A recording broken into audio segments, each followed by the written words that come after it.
Welcome to Planning and Beyond, the podcast where financial planning meets human understanding.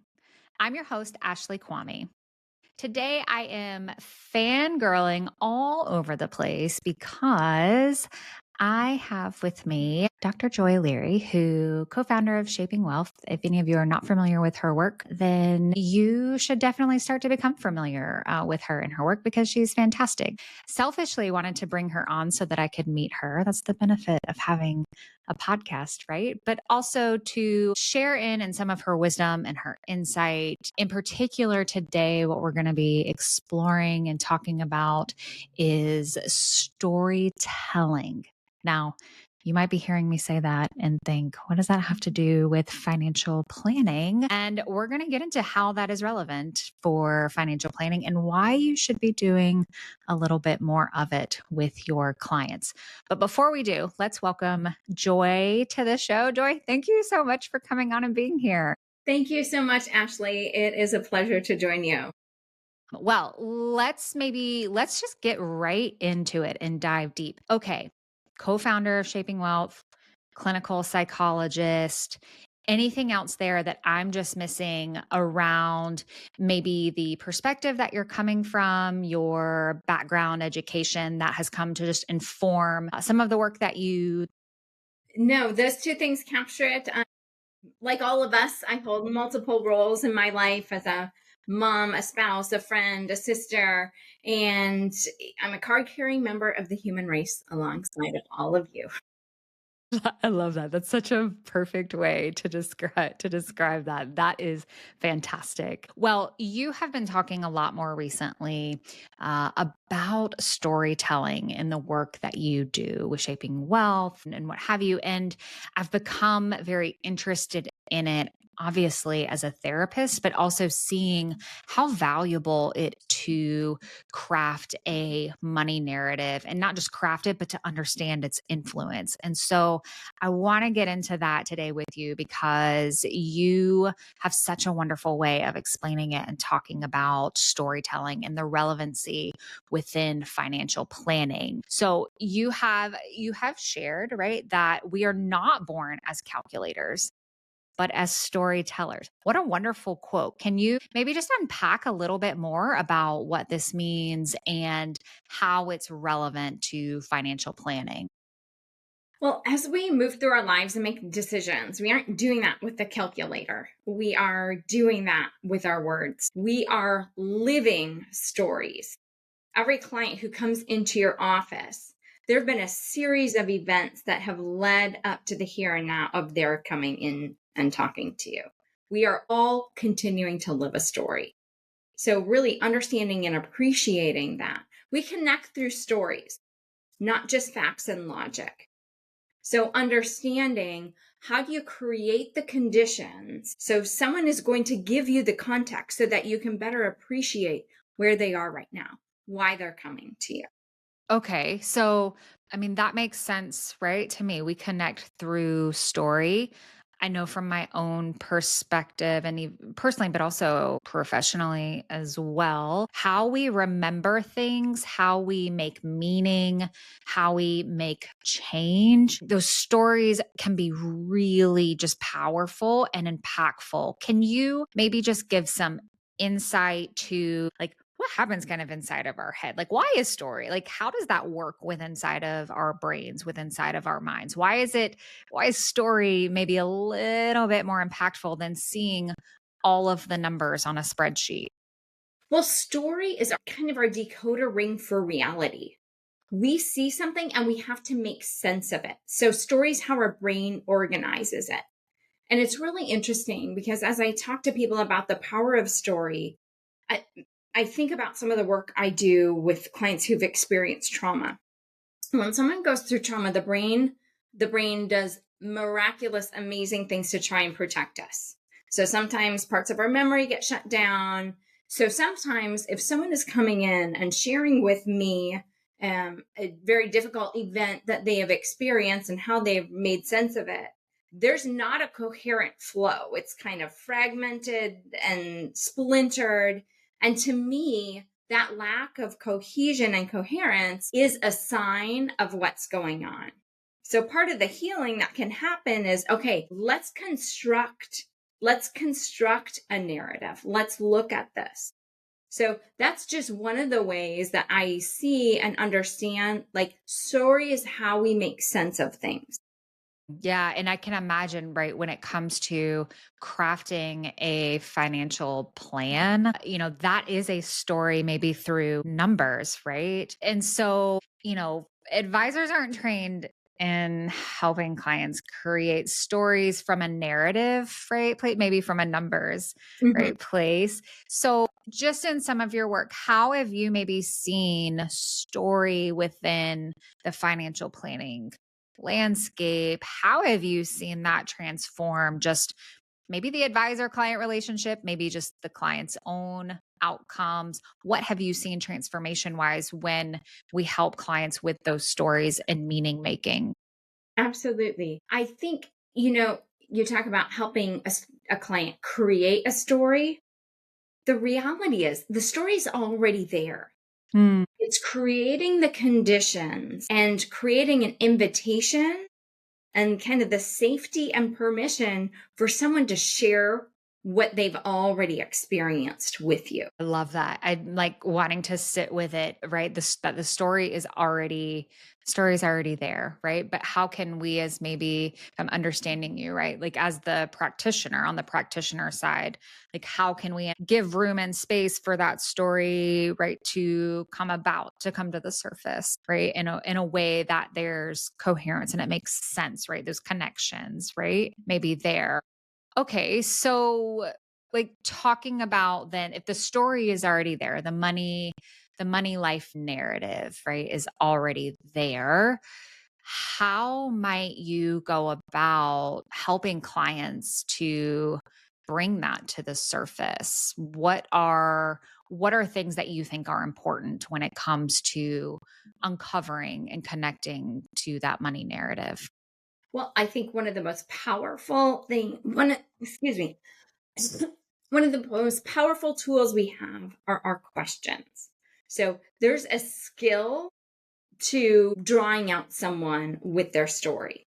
So, what are some of the prompts that you are asking? When did you first become aware of money? What you're trying to do when you're sitting with a client is scaffold client self awareness so that they start to step back, self reflect.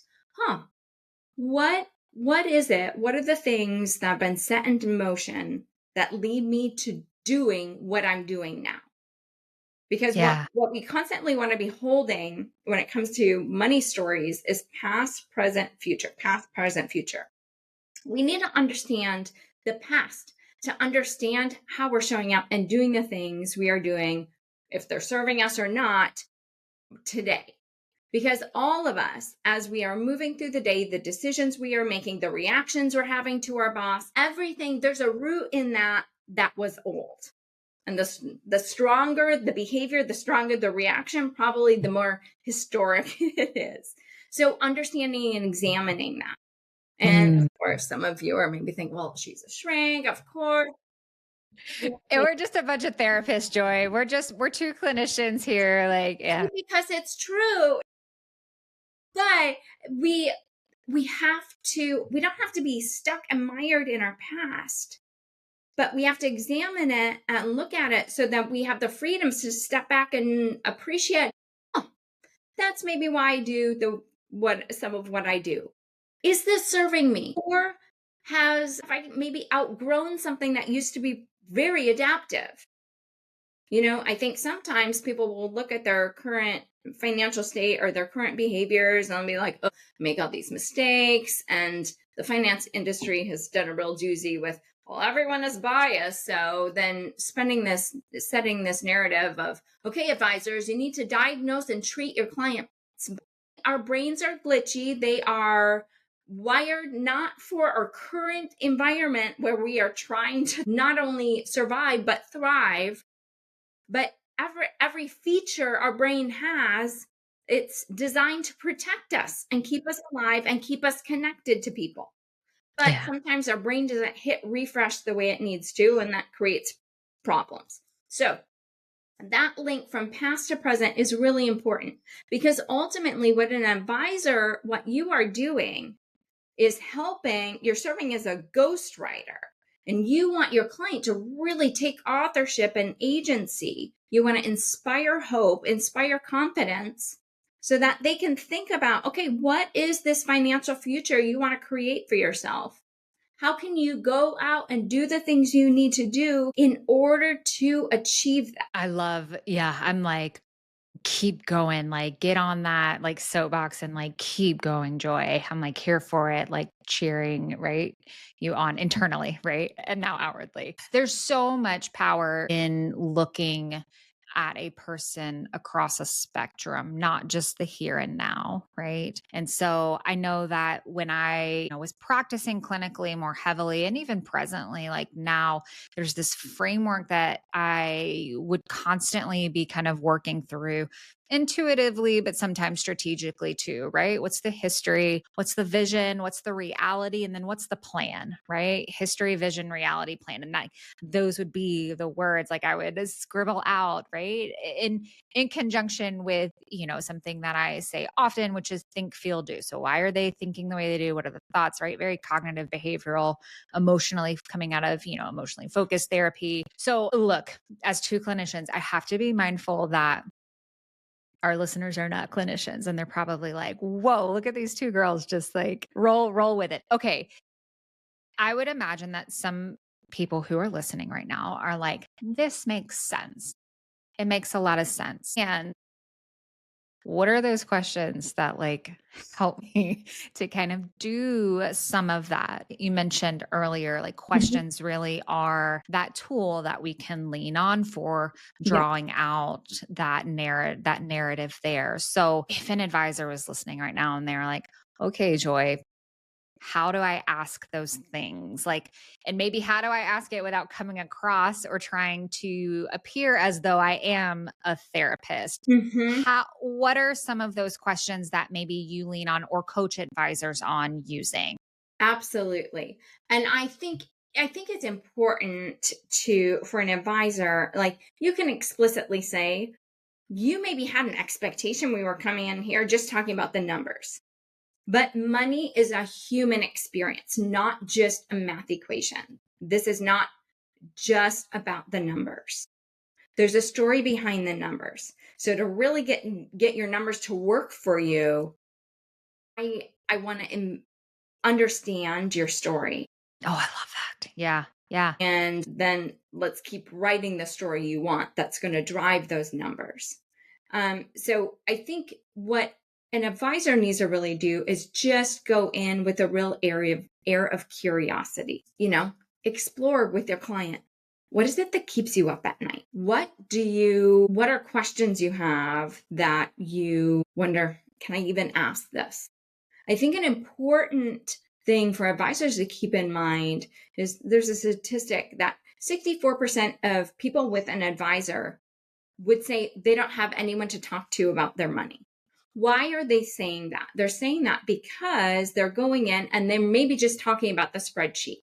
They're not talking about the human experience behind what's going on. Yeah. Which I would, I know from just experience in my own work, also being a wife to a CFP, there's this like experience of like overwhelm sometimes around, I don't know or haven't learned like how to do that. And like, that sounds great. And I find that sometimes advisors can get a little bit more in their head, right, with the worry, but also wanting to be and appear professional, right, Mhm. too. Makes total sense. That's an act of care and love, right? I understand that you have for your clients. Now, you talk about in some of your trainings this framework that you use, the read, write, edit, right? When it comes to crafting like a money life narrative. Can you maybe talk a little bit about what does that framework mean? What's behind all of that?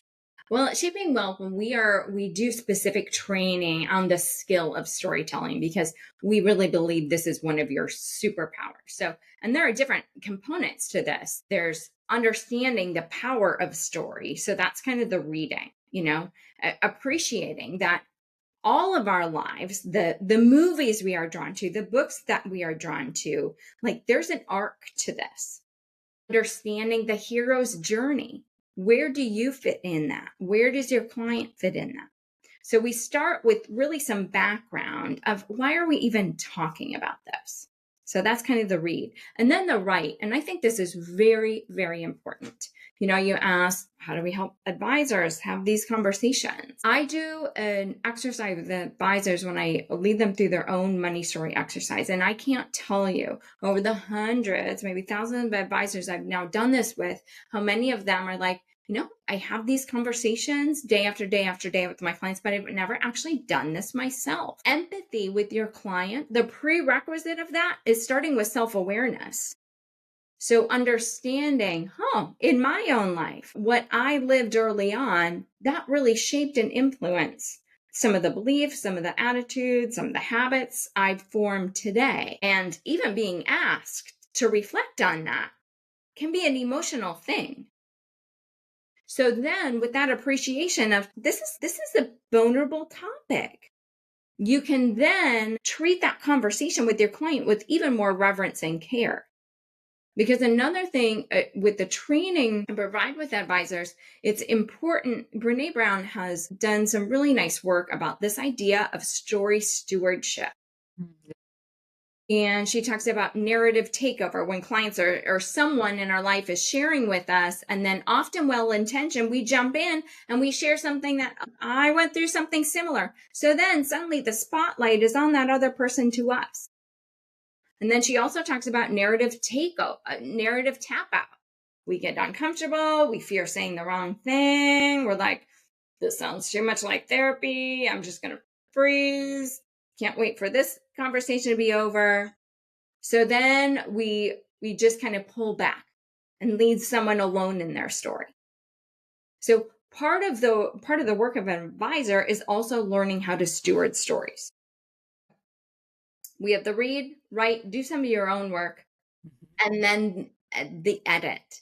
And that's where we really get into kind of the future, looking at what's going on now. What are the stories we tell ourselves? And where do we need to do some editing? Because here's the thing, and this isn't just about clients. It's not just about money stories. This is about all of us every day as we move through the day. Something I'm working on with my kids. The stories we tell ourselves are so powerful. And they create a whole cascade of feelings that can lead to actions and decisions. And sometimes our stories aren't you talked about what is the reality. They aren't grounded in reality, or we haven't checked them out. So then we create a whole lot of unnecessary suffering. So we need to learn how to step back, say, the story I'm telling myself is, do I have any evidence that that could be wrong? If I reframe this of, that just happened to me, to, what might have been going on for that person that they needed to act that way? If we can do some editing to depersonalize, or rather than that happened to me, okay, I'm going to trust that happened for me in some way, and I'm going to figure out how. Little edits like that, My kid is like, it's such a bad day. There are bad moments in all of our days. It's 2:00. Let's not decide this day is lost. Let's create the next good thing and choose where we are anchoring our focus. Yeah, I'm hearing so many just great moments there for an advisor to take some of those questions, those reflections, right? And utilize them in meetings, right? What is the story you're telling yourself? So when a client says, I'm bad with money, right? Like, I'm just really bad with money. Like, okay, tell me more. Like, what is the story you're telling yourself there? And through all of that editing aspect of it, can we distill that a little bit more? Are we, speaking in absolutes, like I'm always bad with, what are maybe, can we tease out those moments where maybe, as you kind of talked about, right, in the parenting, like there's probably some moments where you're not bad, right? And I love just that framework, right, of editing and how and where advisors, right, can maybe show up to do some of that. Mm-hmm. Now, one of the questions that I get asked, and I, don't want to assume, but you may get asked this too, is when it comes to these approaches, we'll take storytelling. I will have advisors sometimes ask, like, well, where does this fit into the process? When should I ask about this? Where does this go? Do I have to ask them every single conversation about this? Like, and I appreciate like so much those questions. And I laugh sometimes because I'm like, I understand my husband now so much better. Okay. Like I can understand this, but I'm curious, like when it comes to storytelling and all three of those aspects of creating that money narrative, like how would you answer that in terms of where does it fit maybe in the process of the client relationship? Well, I have two thoughts about that. One is this: storytelling is not a bolt on. I want you to start thinking about storytelling as something you relationally do constantly. It shouldn't be something you switch on and off. Think about outside of work or even when you're conversing with your colleagues. Often there's an exchange of stories. We're getting to know what's happening with someone, and it lives in these rich anecdote moments of connection. So I always think about, I'm getting to know someone's story. We're going to have an exchange of story. Now, when it comes to the details, maybe specifically of someone's money story, now, because that is maybe more of, maybe those are things someone hasn't thought about, they haven't talked about. When a prospect calls you, you don't have to ask them, what was your mom like with her money? Like that feels stilted. So we don't have to go. Sometimes I think advisors, and they're like, oh, this sounds great. This is important. They go too deep, too soon, too fast. Whenever we are going to entrust our story to someone, there needs to be a platform of trust built in our relationship before we're going to show all of our cards. Like that is the sign of emotional and relational health, that I'm not just indiscriminately telling a stranger the first time I meet them every juicy detail about my life. So so the answer is always, but also not too fast, not too soon. So but in that, both of those answers, both of those things being true, is think more just, I'm having a conversation and getting to know someone. Are there stories I can tell that are going to illuminate some concepts where I think about experiences you've had as a student? I think the things that are stickiest for us were someone gave them to us packaged in a story. So think about that as you're educating your client. But in terms of drawing them out about theirs, let that unfold over time. It doesn't have to be everything immediately. Yes, like a resounding yes to all of that. And, I guess I will validate just that it is sticky and kind of and tricky, right? Because a client might share or make a comment, right? And I'll just go with this comment of like, I'm bad with money, right? And if you're learning about, whether it's improving your own emotional intelligence, your conversational skills, like building trust, equity, like storytelling, right? Like there's a vigilance, like a level of vigilance. I know that when we're learning new things, like we're paying attention. And so there can be a temptation of like, oh, you said I'm bad with money. And let's just go super deep, like right now in this moment. But what I'm hearing you kind of say is that maybe there's a level of discernment right there. Like, can I dip my toes in around that comment? Am I getting that right?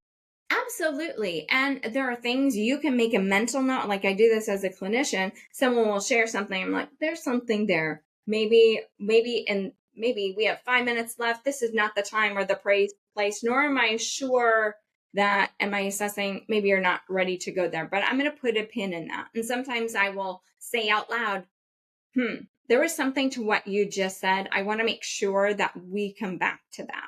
Our conversations, our relationships with people, this is not just a freight train and we don't get chances to circle back. We can always circle back. Oh, yeah. I appreciate you saying that because it's so true. But I also understand, like, in the moment, sometimes there's that feeling of like, Now or never. ah, yeah, right. Never. Yeah. It is not now or never. And I think, but that's a beautiful example. Oh, I'm bad with money. Start with curiosity. Sometimes I think someone would want to be like, oh, no, you're not. No, you're not. No, sit with that. You don't have to take that away. You don't have to edit it for them in that moment. But can you help me understand? Like, that's an interesting statement. Can you help me understand that? What does it mean? What does it mean to you to be bad with money?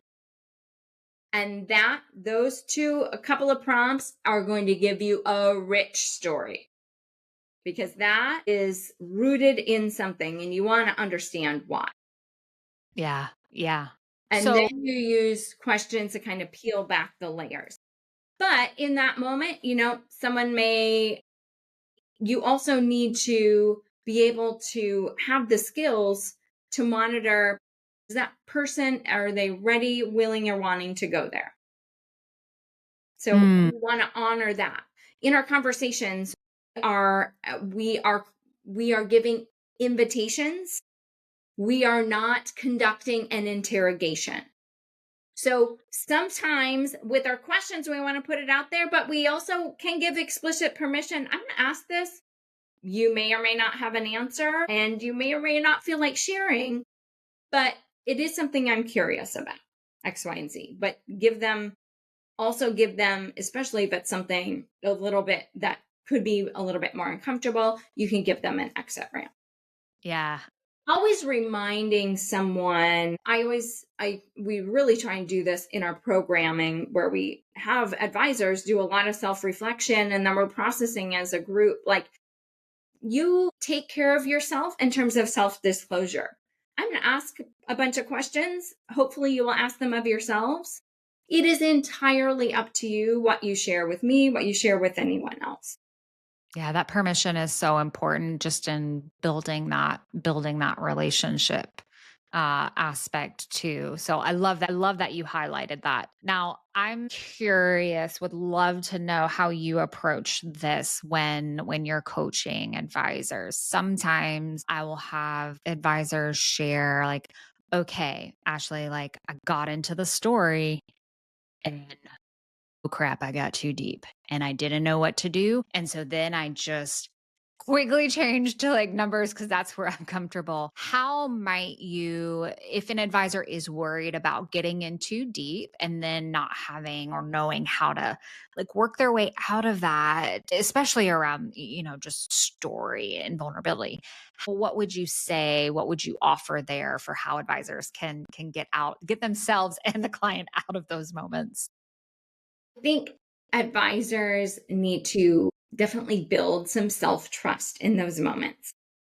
I think sometimes we go to this place of what is the right and wrong thing to say. Even if you're asking yourself that question, that is a sign that in that moment, maybe the most powerful thing is your presence. In that moment, validating, wow, that sounds like a really, really difficult thing. Thank you for sharing that with me. So just kind of honoring whatever the disclosure was without feeling like you then have to do something with it is really important. Yeah, absolutely. I will find, and I've had this even clinically as like a trick, I'll just call it that, right? But I find that if I need some time because a client has just shared something that I don't know what to do with, right? Or where to maybe go, like I will, as you just said, use validation and slow things down to kind of one, sometimes it's to give myself some space to regulate Yeah. for the like, oh crap feeling to like, set aside, but also just as a way to kind of connect and, allow some space in case maybe they want to say something else. Now, I do this. I don't know what your experience is, but sometimes I might ask permission. Would it be, you've just shared a whole lot. Would it be okay if we could maybe switch gears? Do you need to switch gears to something lighter? I don't know. What would maybe your thoughts be about if an advisor is like, well, is it okay? Because part of it is I do have to get to numbers. Like that's why they hire me. So what might you offer there just around when and how to draw or go back to the numbers? Yeah, I really like that, checking in with the client in terms of, I appreciate you sharing that with me. Like, what was that? What was that like? Sharing what you did.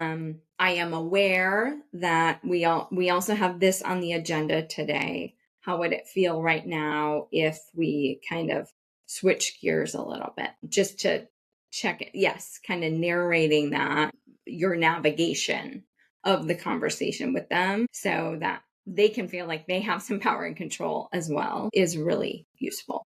Yeah, I love that. The power, right? Like giving the client power control, but also ourselves maybe a little bit of that too, of like, we don't have to just stay here in Yeah, the trenches. yeah, you don't have to file. It makes me think of, so one of my first years of grad school, I had a supervisor and I would bring in my transcripts of, and we go through my transcripts and my therapy cases. And I was working with this girl.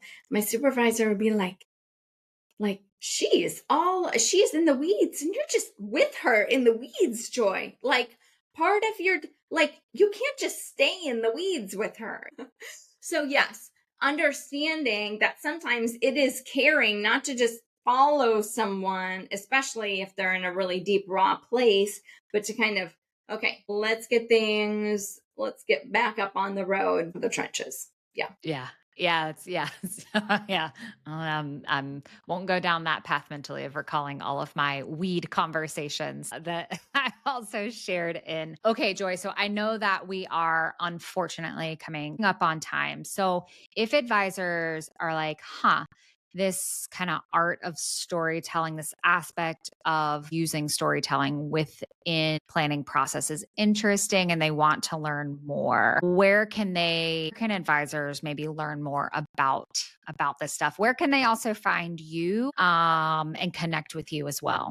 Absolutely. So we have developed a specific storytelling training and workshop. We do this live. Sometimes we do it at conferences. It is also built on our Compass dashboard platform. So we have an always on CE library full of training, client facing tools that you can access. You can sign up for free at Shaping Wealth. And so I encourage you to go there. There we have a storytelling for advisors training there. If that's something you're interested, a workshop for your team, you can reach out to us at any time. But as you think about that, okay, what are like practical next steps?